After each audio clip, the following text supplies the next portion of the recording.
e tio.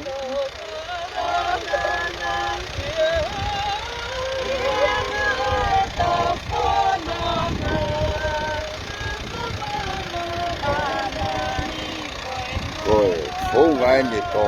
Ko hiwa be mo to kumala. Pakalata upite ngai fa family New Zealand. Hawa dai fu pa ngalahi na mi totong. Totong fo ke to kumala ni sa ni pangai balu ngai au ke to taha he wit.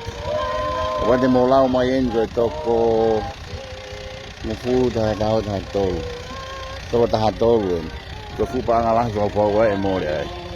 Ako hiyo kay malo hiyo bito ki family ko niya to ko nyaki. O kumala ke nau o fata holo to ko ni e nau fanki ngao fa family. Ko ki fa mai ne u ko swatau, fa mai ne taha e ale ni mo ka fo ko ta ni la hia jam sa fi pe mo sela. Ko le ba mo te fa mai taha ai hoko ko ya ka fo ko tiuri pe pe mo Henry. Ako fa ma pulu ya mo si. Tako nau sipi nga ben, ko nau tu tamai pe ki hen yo.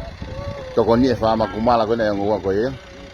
Tako time be ko fa ye ko ngau ki fa nga pulu mo fa sipi. Ko nau ngau nu ka to aki ai yo. Toko ni fa ma ko ngu fa fi fi abi de si o ke.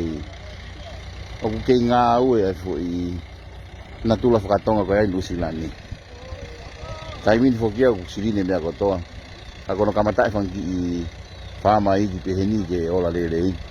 Fu au pito e tau funga whakatonga mo fito kona whakatonga whakalata au pito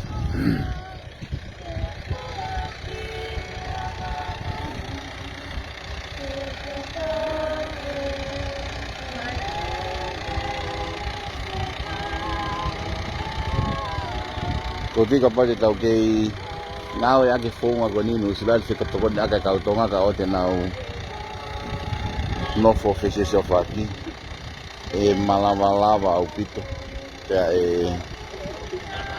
e ture e tahatonga ko tau pelu silai mari au pito e ufonga u ngau e aki e family ko ini to mai pe e fetokona aki tonga o to ngau e pelu silai